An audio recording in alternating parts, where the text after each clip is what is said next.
My name is Yvonne Merritt. I'm 68 years old. I was once a wife, a mother, a quiet backbone of a very loud legacy. I used to manage corporate finances for my late husband's firm, before it became a multi-billion-dollar empire with my son's name on every building.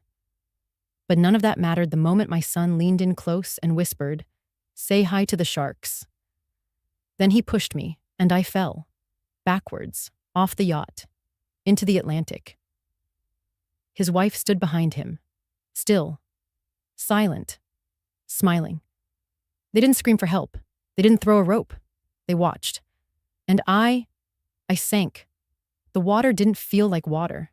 It felt like betrayal. Cold, thick, heavy.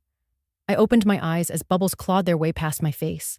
The ocean blurred into memory. And suddenly, I wasn't drowning anymore. I was back on the edge of a small lake in Vermont. Ethan was 6. His legs trembled at the end of the diving board. "Mom, I'm scared," he said. I smiled, reached up from the water and promised, "I'll catch you. I'm always right here." He jumped. I caught him. Now, he's the one who pushed, and there was no one to catch me. They told me this was a birthday gift, a private family cruise to celebrate my life. It was Ethan's idea. He'd called me himself. No assistant, no formality, just his voice, warm, familiar, and deceptive. "Mom, we haven't spent time together since Dad passed," he'd said. "Cassandra and I want to honor you. Just us 3, like family used to be." I should have known better. The moment Cassandra hugged me on the dock, too tightly, too sweetly. The champagne, the curated music, the way they asked about the trust documents. It was all staged. Even the way Ethan filled my glass 3 times before noon. And I drank. Because part of me still hoped. Part of me believed the worst thing that could happen had already happened, losing Raymond. Turns out I was wrong.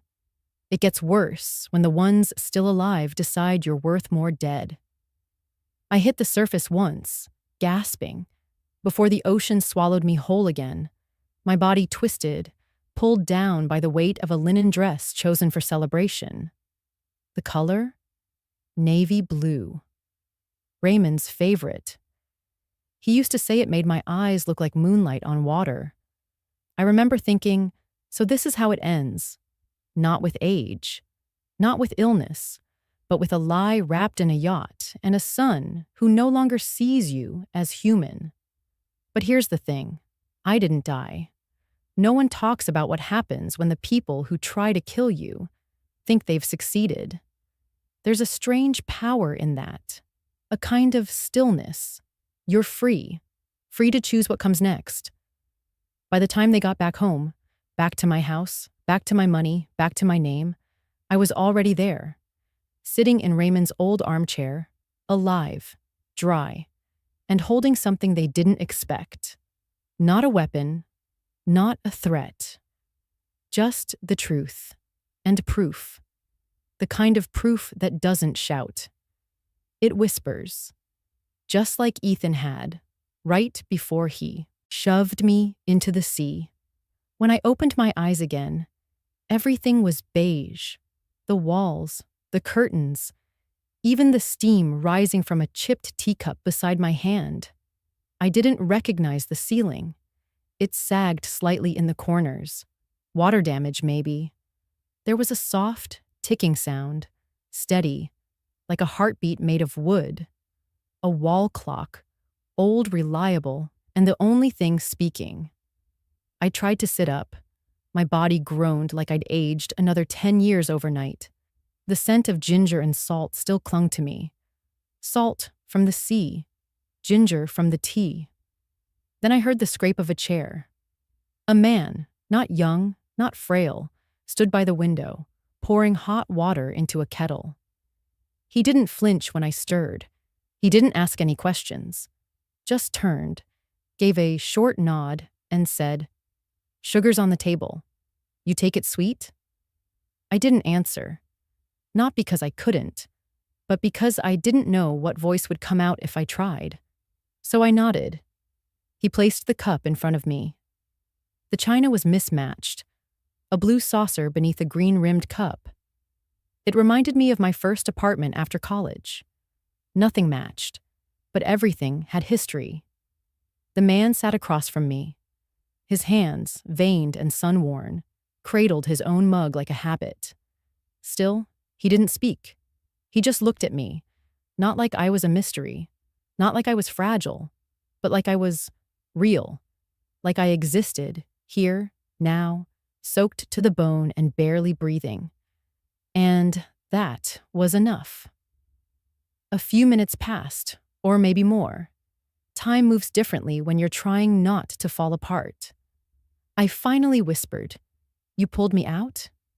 He didn't blink. Found you clinging to a life ring half a mile out. The gulls were louder than you. A pause. Then, wasn't sure you were still breathing. I nodded slowly. I was. Another silence. Comfortable. Intolerable. "Name's Miles," he said finally. "Miles Delaney. Been living on this shore 32 years. Wife passed 6 years ago. Got a dog named Harper who only listens when she feels like it. You hungry?" I blinked. This man had rescued me from drowning, brought me into his home, dried my clothes, and all he offered me was tea and toast. No questions, no judgment, no demands. I stared down at the cup in my hand. "I'm Yvonne," I said softly. No last name, no titles, just Yvonne. And for the first time in decades, it felt like enough. He stood. "Kitchen's through there if you want to warm up. There's a towel on the radiator. Don't rush. Some folks take time to come back to themselves." Then he left the room. Just like that. No prying, no disbelief, only quiet. I stayed seated, watched the steam curl from the kettle like a ribbon of breath. It was strange. I'd spent my entire life surrounded by wealth, homes with voice-controlled lights, assistants who buzzed with false urgency, glasses that refilled with a nod. But none of that ever made me feel held. In this beige kitchen, with its mismatched mugs and silence thick as wool, I felt safer than I had in years. Outside, waves whispered against the shore like a memory I couldn't quite reach. Inside, the only sound was the clock. Tock, tock, tock. I realized then, not all rescues are loud. Some come with tea and quiet and no expectations. And for now, that was enough. The next morning, I sat alone at Miles's kitchen table, wrapped in one of his old flannel shirts and a pair of corduroy pants he claimed had seen better decades. My fingers trembled slightly as I lifted the remote. The TV flickered on. A local news anchor, young and polished, appeared on screen. "In breaking news this morning," she said with practiced sorrow, "local philanthropist and widow Yvonne Merritt is presumed dead after a tragic boating accident off the Gulf Coast. Search and rescue efforts have concluded after a 24-hour window with no signs of life." My name. My face. My death. It was like watching someone else's funeral while your own heart still beat. A photo appeared. Me in a navy dress, pearls at my throat, eyes too tired behind the smile. It had been taken at a charity gala Ethan once begged me to attend for appearance's sake. I remember feeling invisible that night, even while everyone looked. Next came a video clip. Ethan stood before a row of microphones, wind tousling his hair just enough to make him look sympathetic. Cinematic, even. "My mother was a complicated woman," he began. "But she loved fiercely, even when it wasn't easy. We had our differences, but she was still my mom." He paused, lowering his head like a trained actor taking a beat. "She gave everything to our family. and I wish I had told her thank you more. I nearly laughed, but my throat was too dry. Then came Cassandra. Standing next to him, her voice breaking on cue. She was like a second mother to me, she said, dabbing her eyes with a silk handkerchief that probably cost more than Miles's entire kitchen. We were going to name our daughter after her. Their daughter who doesn't exist. They had told me they weren't ready for children, too busy building their future. But now, suddenly, I was the honored matriarch. The TV played soft, sentimental music over a montage of my life. Weddings, fundraisers, smiling beside Ethan as a boy. No mention of the business I built, the scholarships I started, the nights I stayed up nursing my dying husband while Ethan partied through college. Just soft piano and stock footage. Like I was a chapter that had already closed.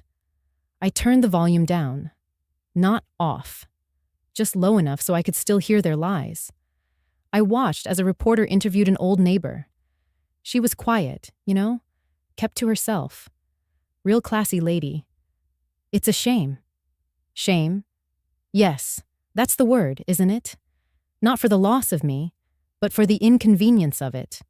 For the way I disappeared without handing over everything first. They thought I was gone, dead. Another tragic sea story swallowed by the tide. And part of me wanted to stay that way. Because if I was dead, I was finally free. From being their wallet, their fallback plan, their burden. But then, another part of me stirred. The part that remembered who I used to be. Before the dinners, where no one asked how I was. Before the house that echoed with absence. Before Cassandra smiled while I signed over shares, and Ethan called it streamlining the legacy. I stared at the screen, at the woman in pearls. She looked tired. She looked erased. And in that moment, I realized they hadn't just tried to kill me on that yacht. They'd been erasing me for years, slowly, carefully, with every false smile and every time they told me I was too emotional or not understanding the bigger picture. And now they'd finally succeeded. They'd declared me gone. But I was right here, breathing, watching. And I had just enough strength left to decide what came next. I turned the TV off. The silence in Miles's kitchen felt less like emptiness and more like a blank page. I didn't cry. I didn't scream. I just sat there, letting the quiet wrap around me like armor. Let them think I drowned. Let them grieve with crocodile tears and rehearse their sound bites. They were about to find out what happens when a woman comes back from the dead, especially one they should have never pushed overboard. That afternoon, I found myself staring at the sea from Miles's back porch. The waves rolled in like soft, tired sighs. In their rhythm, memories came. Raymond. He used to say the sea sounded like time breathing. I never understood it fully. Until now. It was spring when he died. The tulips had just broken through the earth in our garden, stubborn and bright, unaware that death lingered by our doorstep. He passed on a quiet Tuesday morning holding my hand after 3 years of fighting cancer. He apologized in his final breath, not for dying, but for leaving me alone to carry the weight of everything. I buried him in the suit we got married in, and I kept his ring on a chain around my neck for months after. Then came the letter from Harvard. Ethan had been accepted. He was so proud. He ran down the stairs waving the envelope, his voice cracking with excitement. "Mom, look!" he shouted, glowing. I smiled and hugged him, but I felt the edges of fear creep in. Tuition, housing, books, flights. We didn't have it. The business Raymond and I built had slowed. Clients dropped off after his passing. I was holding on by the thinnest of threads, pretending it was all fine. That night, I went into our bedroom. I opened the drawer where I kept what little jewelry I owned, things with stories, things with soul. And there it was, my wedding ring. Gold band, small diamond, modest by any standard. But to me, it held everything, every promise, every memory, every silent moment Raymond and I shared at midnight when Ethan was a baby and money was tight, but our faith was strong. I remember holding it in my palm, feeling the weight, not of gold, but of history. I drove to a pawn shop 2 towns over, didn't want anyone in our neighborhood to recognize me. The man behind the counter examined it, said it wasn't worth much. It's not about what it's worth, I told him. It's about what it'll do.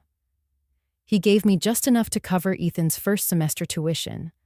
I folded the bills carefully and tucked them into the pages of his acceptance letter.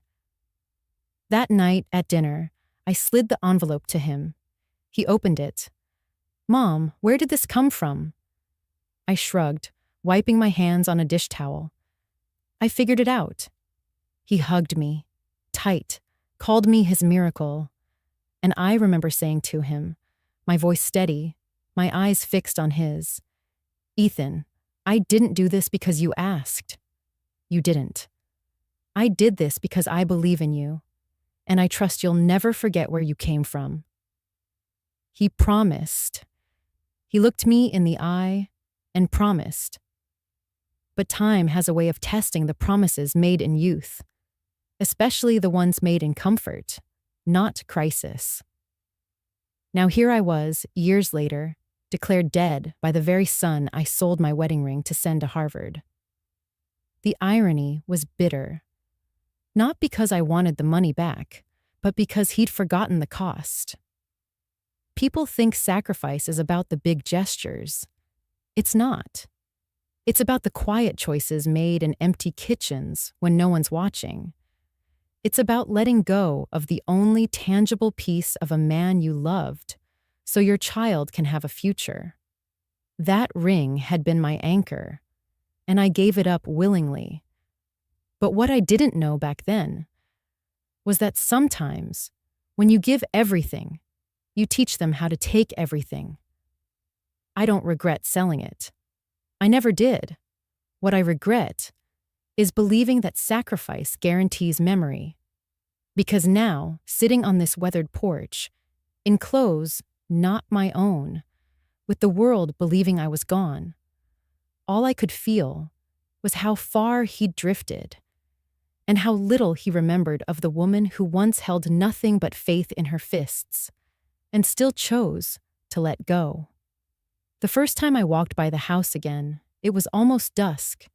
The sky wore that soft lavender hue that made everything seem like a painting.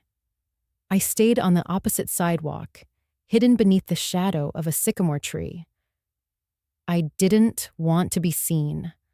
I wasn't even sure I wanted to see, but I did. The house sat at the top of the cul-de-sac like a queen on her throne, freshly painted white, new landscaping out front. The porch lights glowed a soft yellow. Inside, it was warm. I could see movement through the large bay windows. Shadows danced across the curtains. Laughter slipped out through the slightly ajar front door.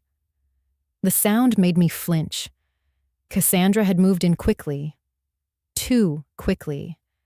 Raymond and I spent 20 years building that home. We poured ourselves into it. Each brick was set with intention. Each room painted with love. Now, it looked like a showroom. Cassandra had replaced the hydrangeas I planted with sculpted boxwoods. The wind chime I hung from the porch was gone, replaced by one of those trendy metallic bells that made no sound unless the wind howled. There were children inside. Not mine. Not Ethan's either. At least not yet. Probably relatives of hers visiting. One of them ran past the window wearing a superhero cape, giggling. Cassandra followed behind, holding a tray of something warm. She was barefoot, comfortable. Ethan entered the room seconds later, wineglass in hand, smiling. He looked settled. He kissed her cheek. She laughed. It was the laugh I used to hear in commercials, the kind that seemed scripted. I stood there, gripping the strap of my handbag, as if that would keep me from disappearing completely. This used to be my kitchen. I remember baking Raymond's favorite peach cobbler on Sundays. The whole house smelled like cinnamon and butter. Ethan used to sit on the counter, legs swinging, waiting for the crust to brown. He'd sneak spoonfuls of filling when he thought I wasn't looking. I remember patching the wallpaper in the hallway after Ethan scraped it with his science fair volcano. I remember the dent in the stair rail where Raymond dropped a box of books, the tiny marks on the doorframe where we measured Ethan's height each year. Were they all gone now? Painted over, replaced, forgotten? I wanted to scream, not out of anger, but mourning, because grief isn't always about death. Sometimes it's about watching the living forget you ever lived there. I walked slowly along the edge of the sidewalk, just enough to see the front door. It was blue now. It used to be red. Raymond painted it red the day we moved in. Said it meant welcome in some old tradition. That red doors were for homes with open hearts.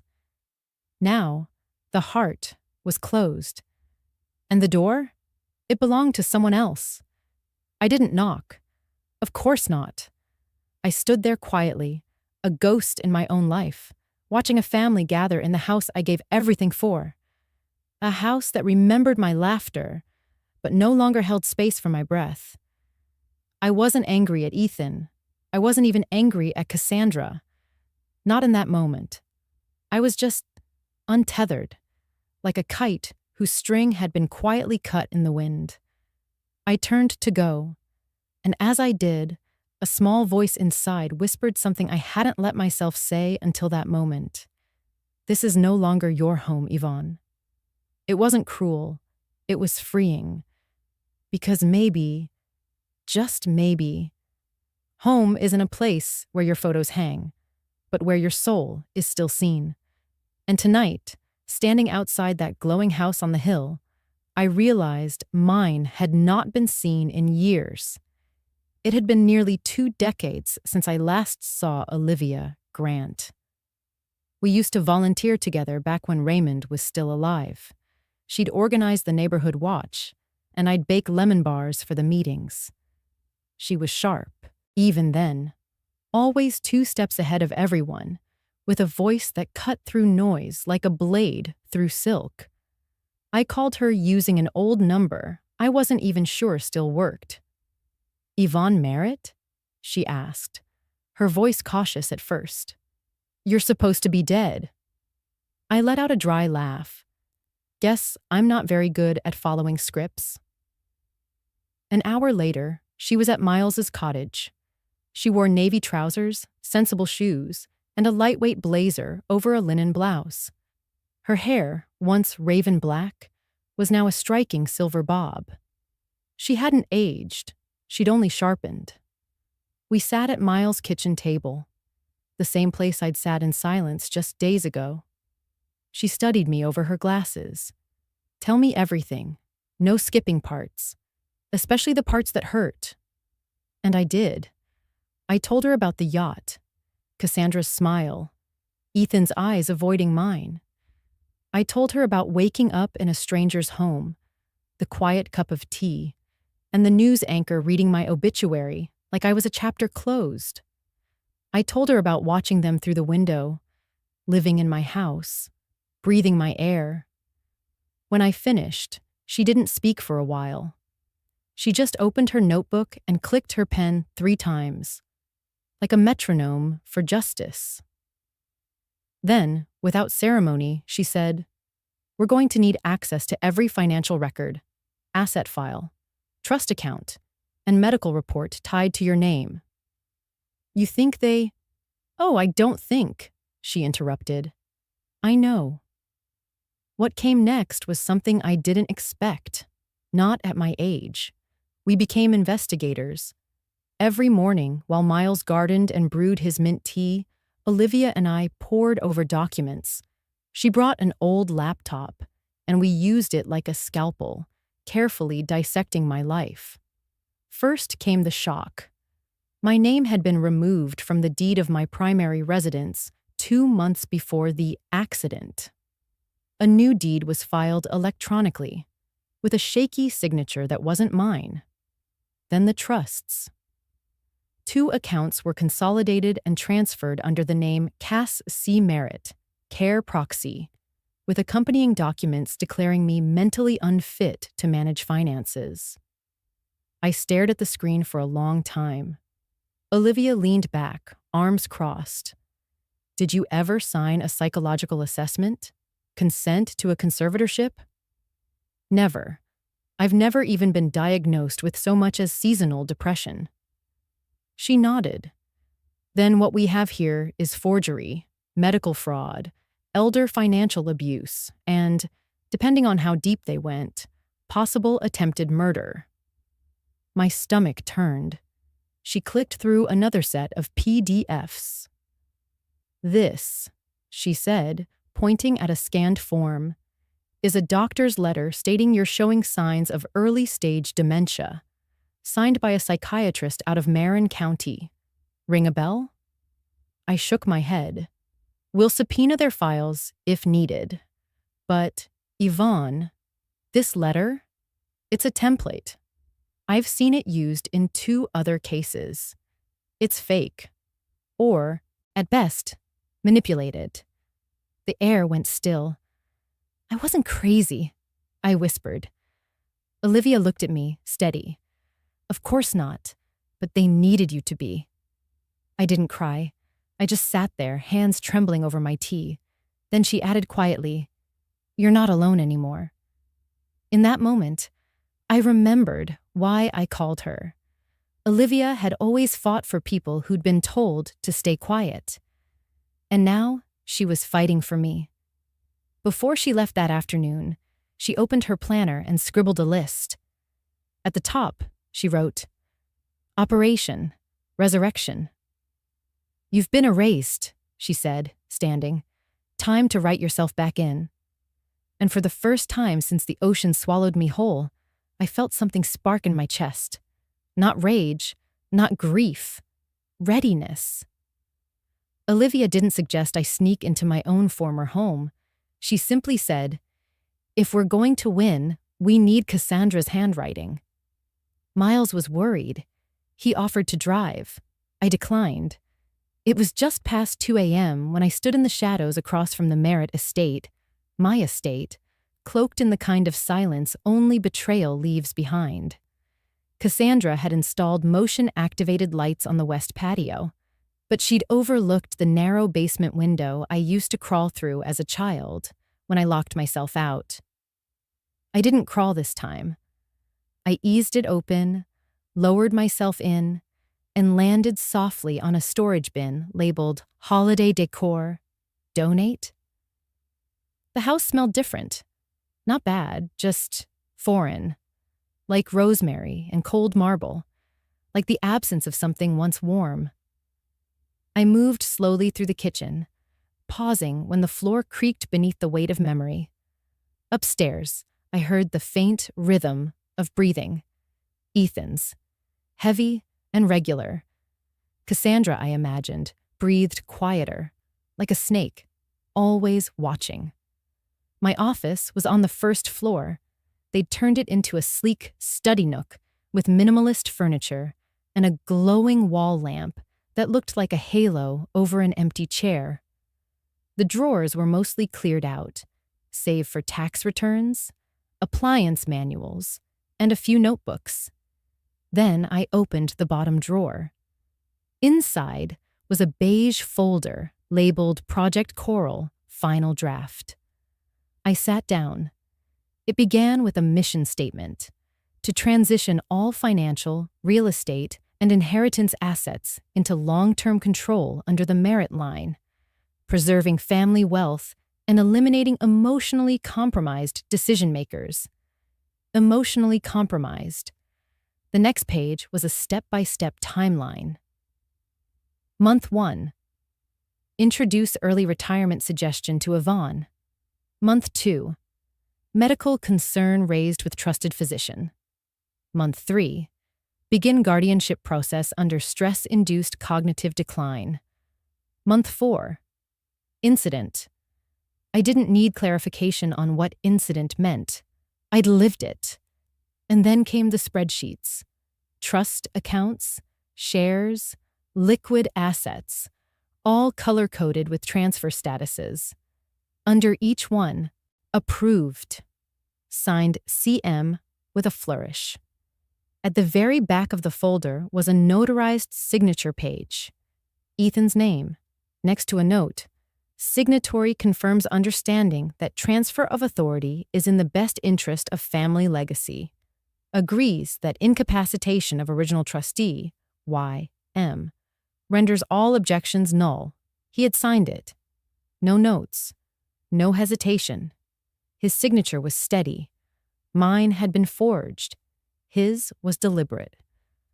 I sat there in the same chair I used to rock Ethan to sleep in when the nightmares were bad.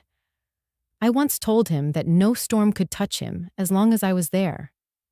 Now he'd signed me away like an expired insurance policy.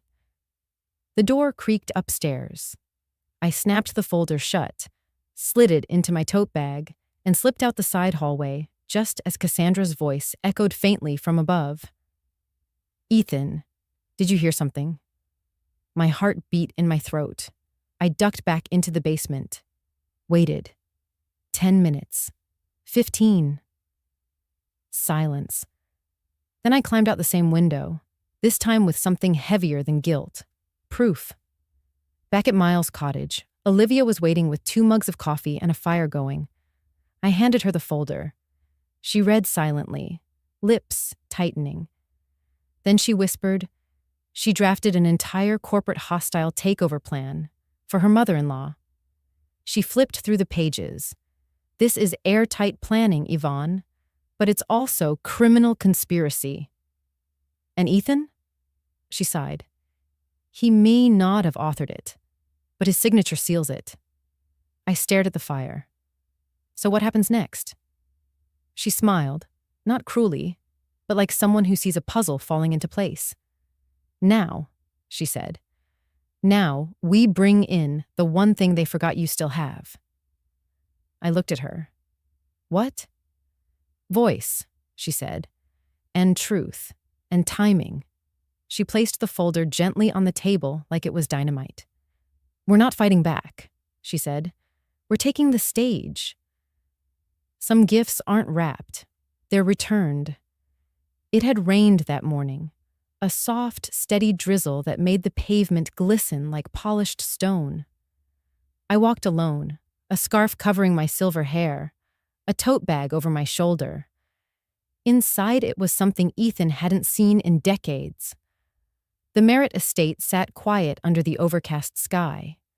No cars in the driveway. Cassandra likely had a spa appointment. And Ethan, well, men like him rarely stayed home when nothing profitable waited inside. I used the garden path. The one Raymond had laid stone by stone the summer Ethan turned 12.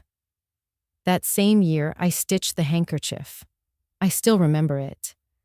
It was the night after Ethan's first real fever broke. He had coughed for days. I had stayed up with him, pressing cool cloths to his forehead, humming old lullabies my mother once sang to me. When he finally slept, I sat by the fire and began stitching, his name in navy thread, surrounded by a ring of tiny pine trees. His favorite from the camping trip we never got to take. It wasn't store-bought, but it was mine. My hands, my thread, my love. And now it was time to give it back. I didn't need to break in this time. I had the code. Cassandra never changed it. too sure of herself. Or maybe too sure I was gone forever. 2013, the year Ethan got into Harvard. The door gave a soft click. I stepped inside. Everything was white. The entryway had once been painted robin's egg blue. Now it was sterile cream. The photos on the wall, once Ethan's childhood drawings, Raymond's fishing picture, our anniversary snapshot, all gone. In their place, abstract art in gold frames, expensive, empty. I walked through the hallway, my shoes silent on the marble, toward the living room. And there it was, the mantel. Once, it had displayed our wedding photo, Raymond in his army uniform, me in a borrowed dress with daisies in my hair. Ethan loved that photo, said it looked like a movie. Now, the frame was gone, replaced by a polished silver sculpture of two overlapping rings. Corporate. Hollow. I reached into my tote bag. The handkerchief was wrapped in soft tissue, still folded the way I kept it in my keepsake box for over 40 years. The navy embroidery had faded slightly, but the name Ethan was still bold, still mine. I unfolded it gently, smoothed it flat, and laid it on the mantel. No note, no explanation, just the name. Staring back at the room that had once belonged to him and me and Raymond. Then I looked up. A camera, discreet, blinking red. Good. I turned, walked to the center of the room, and paused where the sunlight used to hit Raymond's armchair in the mornings. That light was different now. Filtered. Cold. I didn't cry. I just whispered one sentence, meant for whoever would replay the footage. Everything you built here rests on what I gave. Freely, once. Then I turned and left. Back at Miles's cottage, Olivia was waiting by the kitchen window. She looked at me, then the empty tote. "You placed it?" I nodded. "Right where our wedding photo used to be." She smiled. "Perfect." "You think they'll get it?" She shrugged. "She'll dismiss it. He'll pretend he doesn't remember, but it'll stay in his mind like a splinter." I sat down, poured myself some tea. "It's not about guilt," I said. "I know," Olivia replied. "It's about memory and leaving a marker." She paused, like carving your initials into a tree you know they plan to cut down. I looked out the window, watching the rain pick up again. "He was my son," I said softly. "And now," Olivia said, placing a folder on the table, "he's going to learn what happens when a mother remembers everything, including what was hers." I didn't sign the message. I didn't need to. By the time I hit send, I knew exactly where Ethan would be. In his sleek corner office overlooking the bay, his morning espresso untouched, his secretary filtering calls. The subject line was only 3 words. Still, very, alive. The body of the email? I remember who pushed me and who watched. You should remember too. Why no threats, no accusations, just truth. Dressed in silence. At the exact moment his phone buzzed with that email, I was at the Pier Cafe, sipping tea with Olivia. She watched me carefully, waiting for a flinch. I didn't give her one. "You think he'll believe it's real?" she asked. I stared into my cup. He'll believe it's possible, and that's enough. Back in the glass-walled fortress Ethan called headquarters, the email shattered his peace like a rock through stained glass. He read it twice, then again. By the 4th read, his hands were trembling. He didn't call the police. He didn't forward it to Cassandra. He sat there, screen glowing, as if the ghost of his mother had reached through the inbox and slapped him cold. 20 minutes later, Cassandra burst into the office, heels clacking, eyes wild. "You look like hell," she said, tossing her clutch on the table. He didn't look up. There was an email, he muttered. She paused. From who? No name. He turned the screen to her. She read it. Once, then slammed the laptop shut. Someone's playing with you, she said sharply. It came from her old address, Ethan whispered, the one she used for the alumni board. Cassandra crossed her arms. That account was deactivated. Apparently not. They stood in silence. Then Cassandra spoke slowly. You deleted the footage, right? Ethan didn't answer. Ethan, you told me you deleted it. I thought I did, but now I'm not sure. Her voice lowered into something venomous. You thought? He stood, suddenly pale. You think I don't know what this is doing to me? He snapped. I see her in my sleep. I hear the splash. Shut up, Cassandra hissed. She looked at me. I said, shut up. And just like that, the perfect couple cracked. Cassandra stormed out of the office, slamming the door behind her. Ethan stared at the dark screen, now blank, his own reflection faint in the glare. The ghost had entered the room.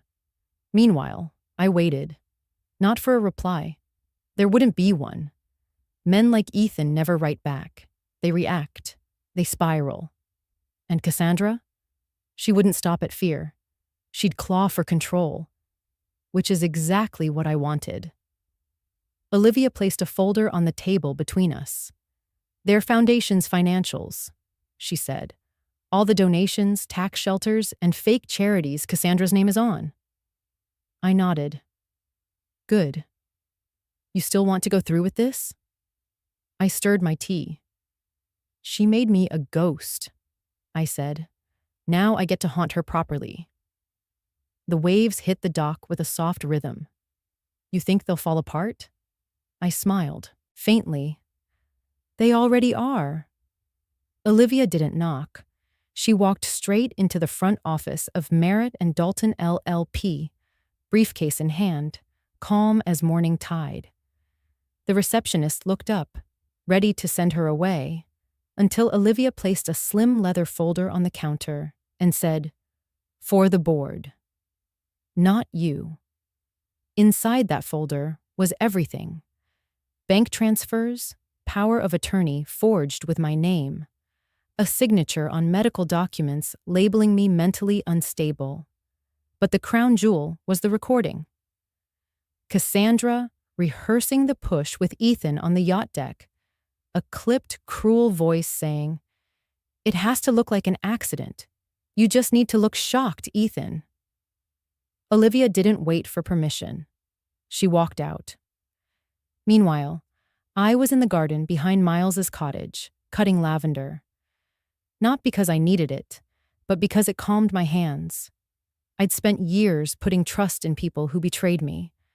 Now I was placing trust in paper, in ink, in a stranger's decency. That was the gamble. 2 days later, it paid off. The call came at 7:14 a.m. Is this Yvonne Merritt? A man's voice asked, gravel, thick, and gentle. Yes.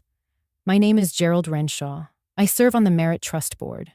I was your late husband's college roommate. I froze. I remember you, I said. I remember your wedding, he replied. I gave that terrible toast.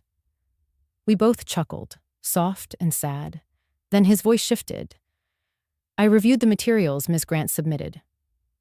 A pause. I believe you. I sat down slowly, knees suddenly unsure. There are procedures, he continued. Reviews, legal hurdles.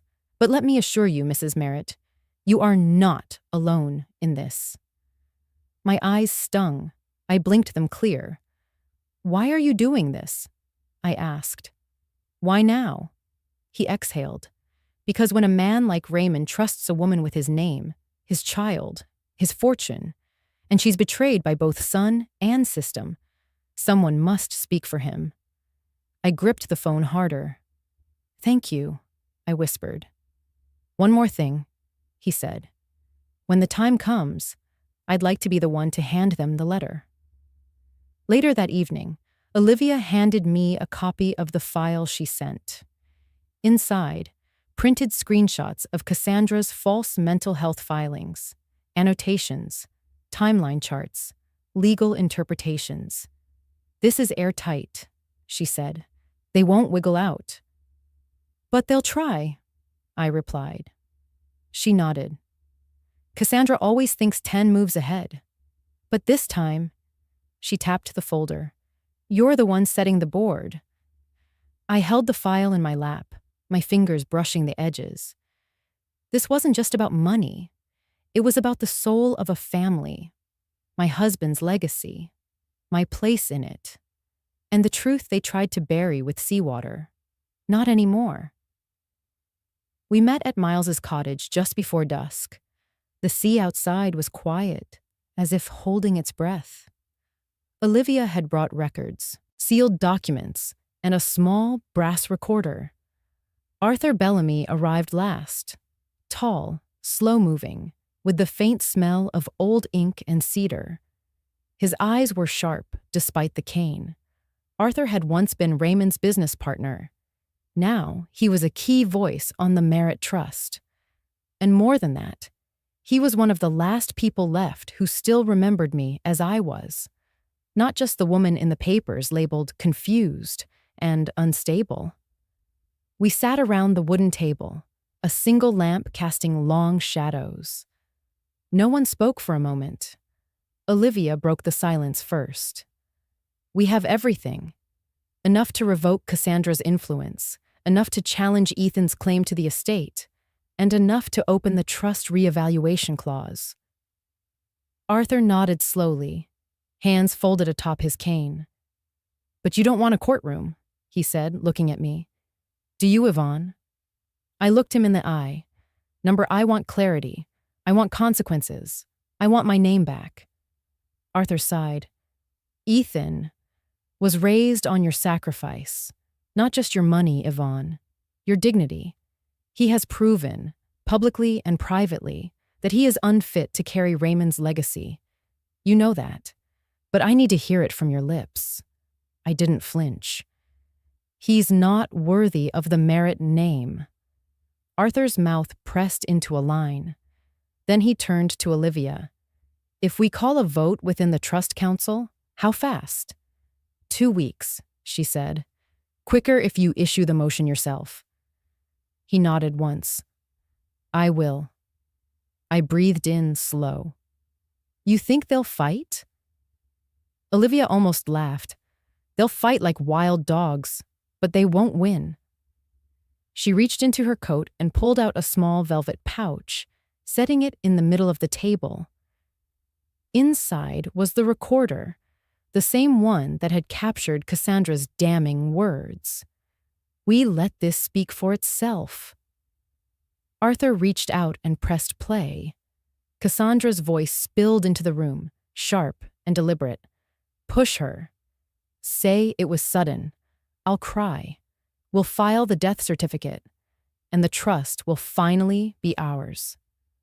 The room didn't move. When it ended, Arthur leaned back in his chair, eyes closed. "I used to play chess with Raymond on this coast," he murmured. "He once told me, if anyone ever tries to stain our name, let the sea remind them that even tides turn." He opened his eyes. "Let's turn the tide." We all sat for a beat longer. No toast, no handshake, just the quiet weight of decision. I stood first. Outside, the night had come, but inside that little home, I wasn't alone anymore. And this time, I had allies who remembered who I really was. Not a woman erased, not a relic of the past, but a Merritt in full. And that name was about to rise again. I wasn't there when the call came in, but Olivia was.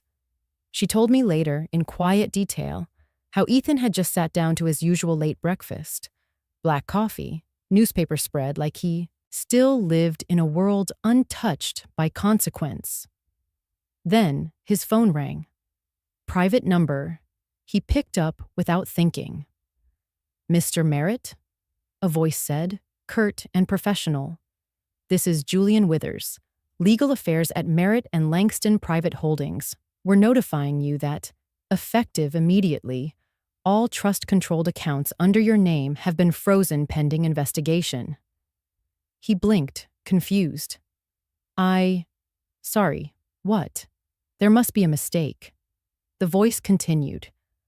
All liquidity, assets, and access tied to the Merritt Legacy Trust are on hold, per Article 17B, following allegations of undue influence, beneficiary misconduct, and forged authorizations.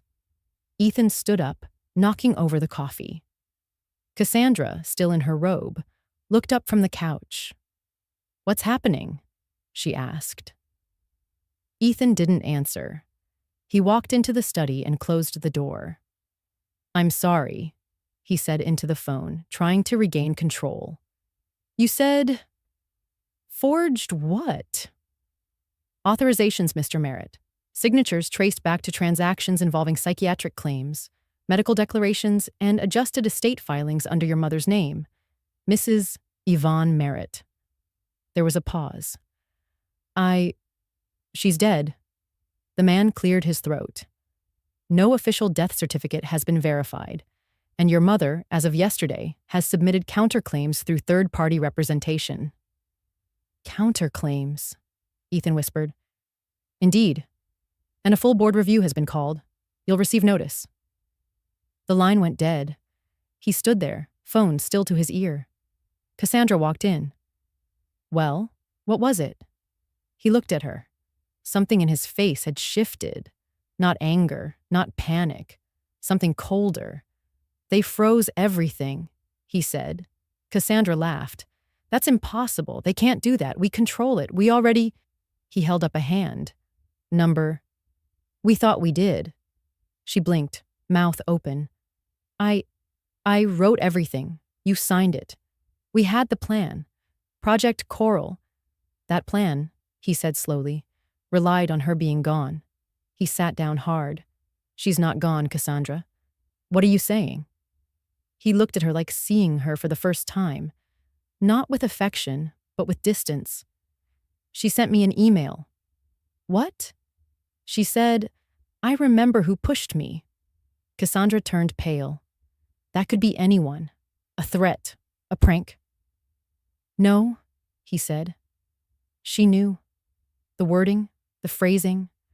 "My mother would never say it unless..." He trailed off. Silence wrapped the room.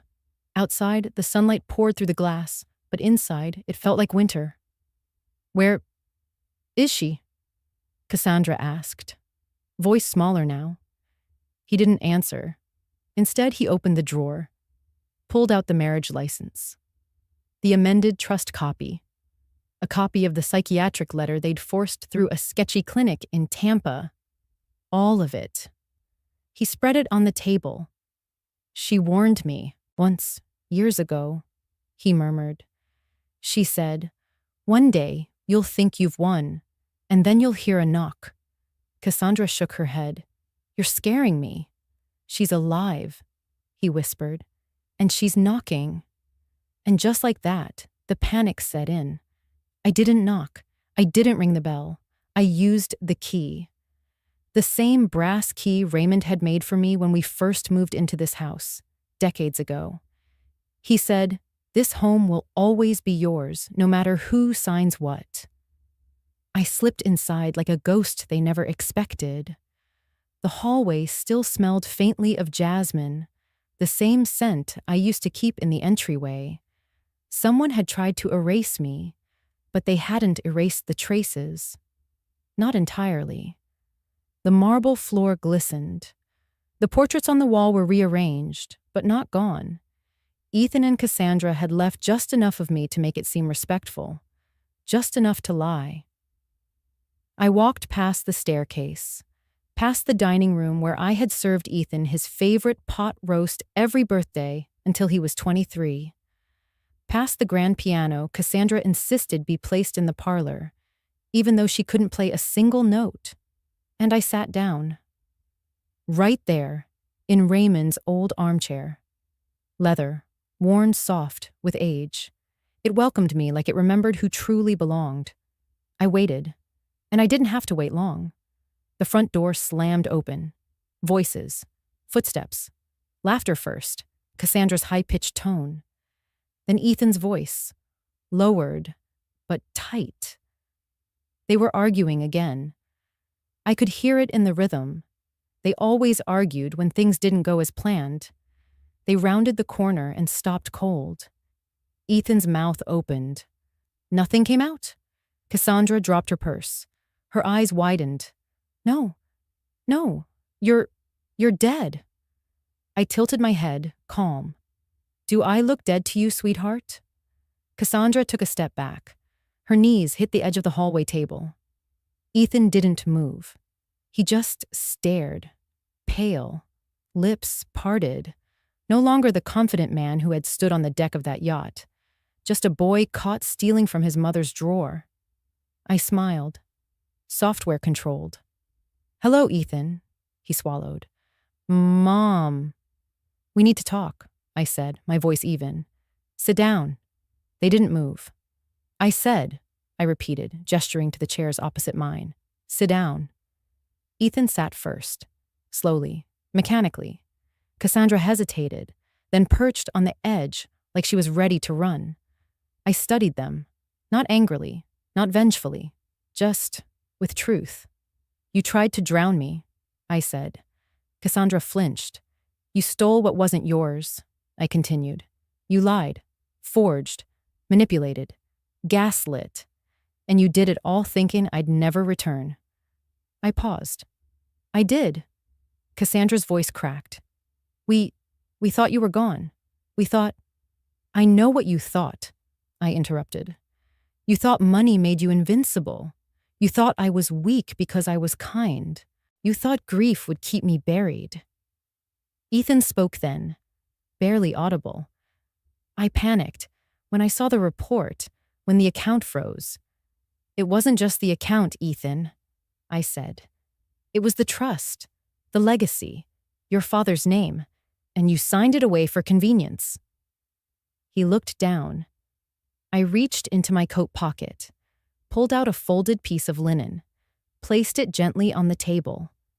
It was the handkerchief, the one with his name stitched in blue, back when he was 5 and had the flu. I had sat by his bedside every night, whispered lullabies. I believed in you once, I said. Cassandra looked at it like it was poison. Then I stood. I'm not here to argue. I'm not here to scream. I'm here to reclaim what was never yours to take. Ethan whispered, Are you going to ruin us? I met his gaze. Number you already did that yourselves. I walked past them without another word. As I reached the door, I stopped. I'll see you at the reading, I said. And then I left. The room was silent. Not the kind of silence that begged for words, but the kind that suffocated them. Ethan and Cassandra hadn't moved since I left the linen handkerchief on the table. Their world had cracked. Now, it was time for them to hear it shatter. I returned an hour later with Olivia by my side. She didn't need an introduction. Cassandra had heard of her. Everyone in our circle had. A former federal investigator who left the bureau after her husband passed, and who now handled only 2 types of cases. Those where justice was long overdue, and those involving old friends. Ethan opened his mouth when he saw her. Olivia raised her hand. Not yet. We didn't sit this time. Olivia placed her briefcase on the marble credenza, opened it, and took out a single black digital recorder. No files, no dramatics, just the truth. I walked to the center of the living room, where the light from the chandelier made every wrinkle in my face sharper, clearer. I didn't want to look kind. I wanted to look seen. You asked me earlier, I said slowly, if I came to ruin you. I turned toward them both. I didn't, but he did. And then I nodded to Olivia. She pressed play. The recording clicked. There was the clink of a spoon, a teacup being set down. Then my own voice, soft. I've read the document. I won't sign it. A pause. Then Ethan's voice, cold, calm, surgically precise. You're sure, Mom? Yes. Another pause. You know how easily accidents happen on boats, right? A misstep, slippery shoes, no witnesses, things like that. They're tragic. Click. Silence. Cassandra had gone pale. Her hand flew to her mouth. You recorded... I didn't, I said quietly. Olivia did. You remember our gardener, Miles? He handed her the recorder 2 hours before we left for the harbor. Cassandra turned to Ethan, horror dawning. You said it was your word against hers. You said... She wasn't supposed to make it back, Ethan whispered. No one was supposed to... He stopped. Too late. His voice had been heard. I took the recorder and placed it on the same table where I used to set out birthday cards and cocoa mugs, where Ethan had once made Mother's Day drawings with crooked crayons. I never needed to scream, I said. I just needed to wait. Ethan dropped into a chair, like the bones in his legs had gone soft. Cassandra paced. Her heels clicked across the tile, like tiny hammers. Is that admissible? She barked. This isn't court. No, Olivia said. It's not court. It's worse. It's family. And this family doesn't forget betrayal. I turned away from them and faced the portrait above the fireplace. Raymond. He looked stern, as always. But in that moment, I imagined something else in his eyes. Not pity, not judgment, just quiet approval. I turned back. You may still have the title. You may still live in this house. But as of tomorrow, I said, every door in the legacy you tried to hijack will be locked. Cassandra snapped, You don't get to decide that. Olivia tilted her head. You're right. She doesn't. Then she took out a sealed envelope, thick with embossed gold on the flap. But the Merritt Family Trust Board does. Ethan blinked. What? The audio, the forged signatures, the psychiatric fraud, the staged death. It was all submitted this morning, Olivia said, matter of fact. Arthur Bellamy signed off on it personally. I let the words settle. No one spoke, not until I leaned forward and whispered, almost kindly, Don't worry. I won't press charges. Their eyes flicked up in disbelief. I smiled. Because prison, I said gently, would be merciful. But living in the house of a man you tried to erase, knowing he left it all to the woman you called old and useless, that's justice. And with that, I picked up the recorder, placed it in my purse, and walked out. I didn't slam the door. I didn't look back. I didn't have to. They'd be hearing my voice long after I was gone. Ethan's mouth was still open, like he hadn't processed that I had walked away from him. Again. But this time, I didn't run. I didn't hide. I just let the quiet do what it does best. Press into the cracks of a guilty conscience and widen them until the whole foundation splits. I was back in my old room upstairs, the room no one had dared touch after I was gone. Funny, how absence finally made them respect space. I sat by the window Raymond had installed himself, looking out over the water, the same water Ethan had tried to bury me in. A knock came. It wasn't timid. It was desperate. Mom. Ethan's voice. I said nothing. Please, he tried again. Can we talk? I opened the door, just enough, not out of warmth, out of choice. He stepped in, slower than I'd ever seen him walk. He looked older than his 40 years, no longer the boy who tried too hard to impress his father, just a man, stripped bare of excuses. I messed up, he began. No, I said. You planned. He flinched. Cassandra wasn't with him. She wouldn't be. She was likely on another call, trying to salvage what was left of the financial empire built on smoke and forged documents. Ethan sat at the edge of the bed, the way he used to when he was sick as a child, and I read him bedtime stories. Are you going to the police? I shook my head. He looked up. Hope? Number suspicion. I'm not pressing charges, I said clearly. I'm not after blood. He exhaled. But Ethan, I continued, you're no longer part of this family. His breath caught. You're no longer a merit, not because you tried to kill me, but because you killed something far worse. His lips trembled. What do you mean? I stood. You killed trust. You killed legacy. You tried to bury the woman who gave you everything, including her silence, because you thought her quiet meant weakness. I handed him a document. Not legal, personal. A letter. From Raymond, dated 6 weeks before he passed. In it, he wrote, "If I go first, protect Yvonne. And if Ethan ever chooses greed over blood, don't shield him. Let the truth stand." Tears welled in Ethan's eyes. But mine stayed dry. He looked up again. So, that's it? That's everything. He rose. So I lose the house? The shares? You lose the name. He stumbled back like that hit harder than prison ever could. I stepped closer, not with anger, but finality. You can build a new name, I said softly, or live the rest of your life resenting the one you lost. He covered his face with his hands. I waited, just for a second. Then I turned. I'm not seeking revenge, I added. This isn't retribution. It's restoration. There's a difference. He didn't follow me as I left. Didn't call after me. Didn't fall to his knees or beg. He just sat there with the letter and the realization that the worst punishment wasn't death or jail. It was knowing your mother survived and still chose to leave you behind.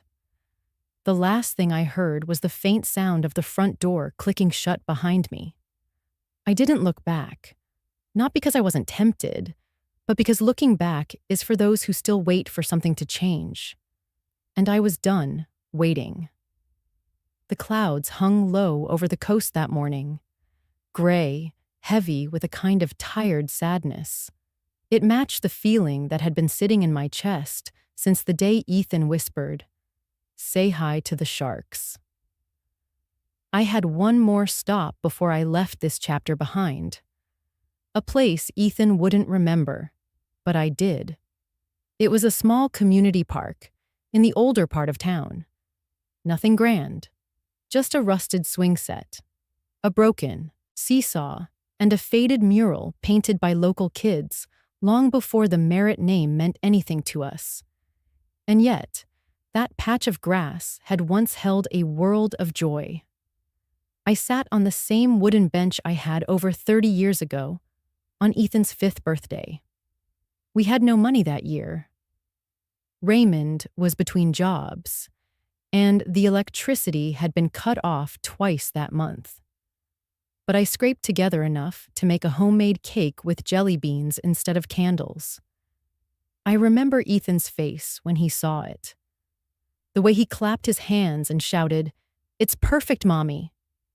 And I'd promised him then, no matter how big the world gets, no matter how rich or poor we are, Mommy will be the first person you see every morning. I'll never disappear. I meant it. Every word. But life doesn't just pull people away. It peels them back, one layer at a time. And before you realize it, you're no longer the first person they see. You're the one they only remember when they need signatures. I reached into my coat pocket and pulled out a crumpled photo. That same birthday party. Ethan had jelly on his nose. I was laughing, mouth wide open, head thrown back. I looked happy. Not perfect, not polished, just real. I ran my thumb over the image, then folded it once, carefully, and placed it inside the old tree hollow nearby, the one Ethan used to call the secret mailbox. He would shove his drawings in there for the gnome mailman. He hadn't thought about that tree in decades, but I had. I whispered one last thing into the wind. I kept my promise for as long as you let me, Ethan. Now I'm keeping a promise to myself. I stood up, wiped the bench of the dew that had collected beneath me, and walked slowly back to the street. I wasn't crying, not because it didn't hurt.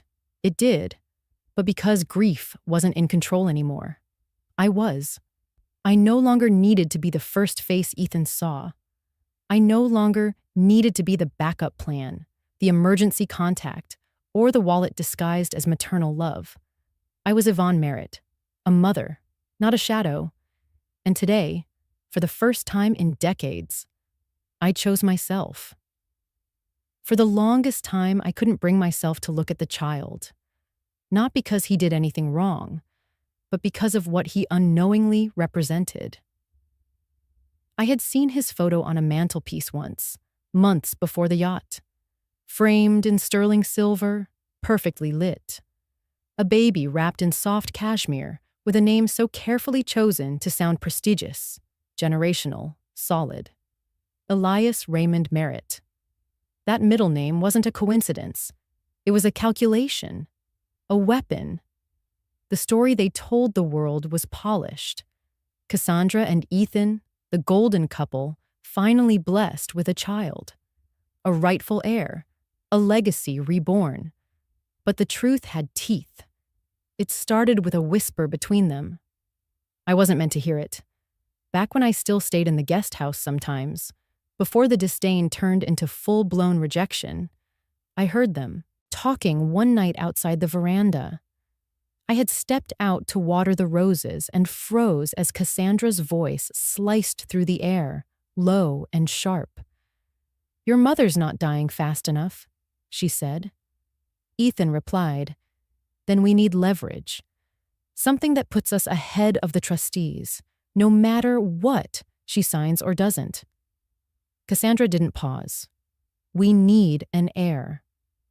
A week later, I noticed medical paperwork on the kitchen counter. Not hers, not Ethan's, a different name, an anonymous profile number. Then came the changes. Frequent phone calls, appointments with specialists, legal consultations with family lawyers I didn't recognize. And then, just like that, there was a baby announcement. But there had been no pregnancy, no swollen ankles, no cravings, no glow, just a child, appearing like a pawn moved onto the board at the exact right moment. Later, I'd learned the full extent from Olivia, who traced the records once she began digging. Cassandra had used a surrogacy agency under a shell name. The embryo had been created through IVF, carefully selected for bloodline continuity, and implanted in a woman flown in from Ohio. The woman had signed a watertight NDA. The baby had been part of a legal strategy designed to cement Cassandra and Ethan as active contributors to the family legacy. A child as proof of stability, of permanence, of dynastic duty. But what haunted me wasn't the manipulation. It was the realization that they had brought a soul into this world not out of love, but to justify a crime. After I confronted Olivia with everything, she asked gently, "What will you do about the child?" I couldn't answer then. I didn't know. How do you reconcile the innocence of a baby with the ruthless agenda of those who created him? But today, standing in front of that same framed photo, I felt the answer rise inside me like tidewater. You separate the child from the sin. You give him a name untainted by greed. You protect him from the story his parents tried to force onto him. And above all, you never let him become another tool. When Ethan had whispered, Say hi to the sharks? I believed I was leaving behind everything. But I wasn't. Not entirely. There was still one thread worth saving. Not because he could fix what they broke, but because he deserved to know he was never the problem. He was the proof that even in the midst of rot, something real could still take root. Not a legacy, not a title, just a boy. One who would grow up and one day ask questions. And when that day came, I wanted to be the one who had the courage to tell him the truth, not with bitterness, but with clarity. Because every story deserves a course correction, even the ones written in blood and betrayal, especially those. I didn't take back the fortune. I didn't keep the estate, the cars, the portfolio, or the sprawling house filled with curated furniture I never picked out.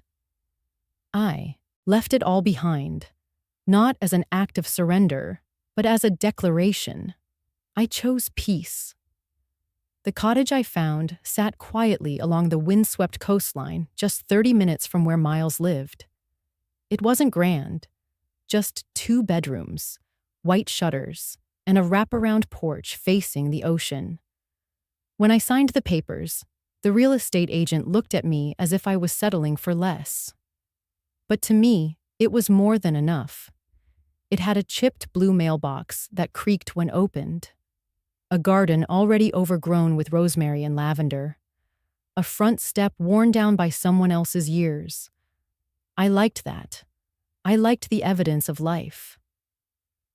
The first morning there, I brewed tea in a ceramic pot I found at a local thrift shop. Earl Grey with a hint of vanilla. The air smelled of salt and jasmine. I wrapped a shawl around my shoulders, sat on the porch swing, and watched the horizon blur into the sky. No one called, and for the first time in a very long time, that silence didn't ache. It soothed. I unpacked slowly. There wasn't much, just a few boxes. I had left behind the grand portraits, the antiques, the silver-framed awards Ethan used to brag about. What I kept fit in the trunk of my car, a few cookbooks, Raymond's favorite fountain pen, a cracked photo of Ethan as a toddler with frosting on his nose, and a worn, leather-bound album filled with years of memories, some too heavy to look at just yet. I placed that album by the window, where the light hit softly in the afternoons. It didn't deserve to be tucked away. It had held everything once. In the evenings, I wrote. Not emails, not reports, just thoughts, reflections, small fragments of what had been, and what might still come. Sometimes I copied poetry I once loved, but had forgotten in the blur of trying to be everything for everyone. To love and be silent is a kind of power, I wrote one night. I didn't need to be loud anymore, or visible, or needed. I only needed to be. Miles visited every Sunday. He brought groceries I didn't ask for and stories I didn't know I needed. He never pried, never asked about Ethan or the aftermath. He simply sat beside me with a second cup of tea and let the quiet hold us both. One afternoon, he brought a tiny calligraphy set and said, "I thought you'd enjoy writing beauty for yourself now." It made me laugh. But the next day I opened it. My first attempt was clumsy, but my second felt like a breath exhaled fully. I began every morning after that with ink and intention. A phrase here, a line there, not for display, just for the soul. The cottage began to reflect me, not who I had been expected to be, but who I had quietly become over years of surviving. No longer Mrs. Merritt, not Raymond's widow, not Ethan's mother, just Yvonne, a woman who had walked through fire and learned to sit by the sea without bitterness. A woman who no longer carried the weight of a name that had demanded too much and given too little in return. I received a letter once, months later. No return address. Inside, a photo of Elias, The baby. He had grown. Wide eyes, the same tilt of the chin Ethan had at that age. Scribbled beneath in block letters, "He likes the ocean." I didn't cry. I simply smiled, placed the photo in the album by the window, and whispered, "Good." Sometimes healing doesn't arrive in grand moments. Sometimes it comes quietly, through ink on parchment, through lavender growing wild, through the simple decision to make tea in the morning without waiting for anyone to ask for it. I hadn't lost everything. I had let go of what was never mine to begin with. And in doing so, I had finally found something precious. Not revenge, not justice, just peace. It came in a plain white envelope, no name on the front. Just my address written in blocky, almost childlike handwriting, as if someone had been careful not to be recognized. Inside was a folded piece of thick paper and a note. Short. Software. "Miss Yvonne, I thought you might want to see what Elias made in art time. He asked me to send it. Warmly, Carol." Carol. Of course. She had always been gentle, with hands that never dropped a plate or raised a voice. She was the one who had tucked Ethan into bed when I was still working nights at the diner. And now, it seemed, she was doing the same for his child. I unfolded the paper. It was a crayon portrait, all swirls and soft colors, messy in the way only children could create, but unmistakably heartfelt. At the center was a woman, not young, not fragile, silver gray hair, a long navy blue cardigan, a soft smile, and something about the eyes. Wide, warm, still. The background was ocean blue, a chair behind her, a window, a cup on the table. He had drawn me. I held the drawing for a moment, then noticed the title scribbled at the bottom in orange crayon, in all caps. "The Quiet Lady Who Hugged Me." Below that, a sentence, clearly dictated by a child and written by an adult hand. She had the calmest heart. I felt like I didn't need to talk, just sit. I stared at it, not with tears, but with something deeper, something that ached and healed at the same time. Elias remembered. He remembered that one afternoon on the porch, when Miles brought him by, pretending it was for a quick drop-off, and how the boy had wandered into my arms like he belonged there. No fuss, no fear, just quiet acceptance. I hadn't spoken much that day, just held him while he looked around the cottage, his small fingers playing with the tassels of my shawl. He didn't ask who I was. He didn't need to. Children know who's safe. They don't need titles, or bloodlines, or explanations. They feel truth. And sometimes, that's enough. I placed the drawing beside my calligraphy set, careful not to smudge the corners. The sun filtered through the curtains, casting a warm light across the table. In the silence, I imagined him, coloring, choosing each crayon with deep, serious thought, as if it mattered. Because to him, it did.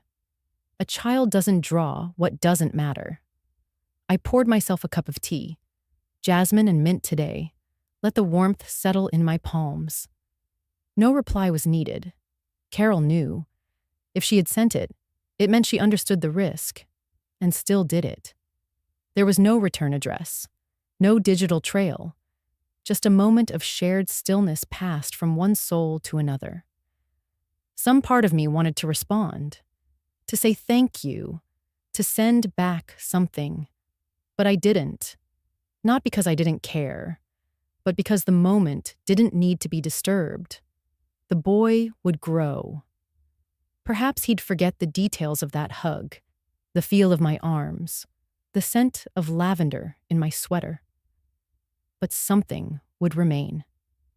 A softness, a shape in his memory that reminded him not everyone who disappears stops loving you.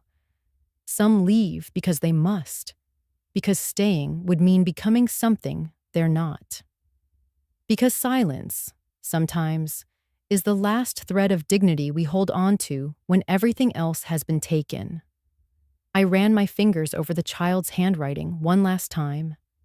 The calmest heart. I had never been described that way before. Not in business, not in marriage, not even as a mother. But maybe, just maybe, in that brief moment, I had become the woman I was meant to be. Not for my son, or my late husband, or the legacy of the Merritt name, but for a child who had been born into a storm he didn't choose, and who, just for one afternoon, had found the eye of that storm in my lap. I folded the drawing back up, placed it in a wooden box beneath my bed, with a few letters from Raymond, and my mother's recipe cards. Things I wouldn't display, but couldn't let go of either. Not everything needs to be spoken. Some love survives best in quiet places, like a drawing tucked inside an envelope, like a hug remembered without a name, like a woman watching from afar, sipping tea, whispering a blessing the wind will carry, whether anyone hears it or not. I didn't sink, I didn't drown, and I didn't scream. When they shoved me off that yacht, they thought the ocean would swallow me whole, just as they had tried to erase my presence from their lives. But I rose, not out of rage, not for vengeance. I rose for something quieter, firmer, older, dignity. I once believed my role in life was to be the glue, the peacekeeper, the unshakable foundation beneath a family too busy building their empires to notice they were standing on my back. I thought love meant endurance, that silence was the price of belonging, that being needed was the same as being cherished. I was wrong. I have been a wife. I have been a mother. I have been the steady shoreline against generations of storms. And now I am simply me. That, I've learned, is enough. You might wonder why I didn't press charges, why I didn't go to the police, why I didn't take them to court and tear their names from the pages of every trust document, why I didn't burn it all down. Because sometimes the most powerful statement isn't destruction, it's release. I released the weight. I let go of the inheritance. I unhooked myself from the legacy of control, expectations, silence. I didn't destroy the house. I simply walked out the front door and took the key with me. People asked me what I call what I did. Justice? Number justice implies retribution. I call it reclamation. I didn't do it to hurt them. I did it to remember me. I no longer have a mansion, or a name that unlocks boardrooms, or children who parade me as a figurehead at charity galas. I have tea in the morning. I have paintbrushes I haven't touched in decades, now dipped in color again. I have handwritten letters from women like you. Yes, you. Telling me your daughter did the same. That your son disappeared after the wedding. That your grandchildren don't know your face. That you kept silent until silence turned into stone inside your throat. Well, hear this. You're allowed to stop carrying people who never once asked how your back felt. You're allowed to speak. And more importantly, you're allowed to leave. Because being a mother is not the same as being a mat. I get it now. I used to think silence was strength. Now I know strength is speaking softly but firmly. It's saying, no, I'm done. It's setting the teacup down and never picking it up again when the conversation is cruel.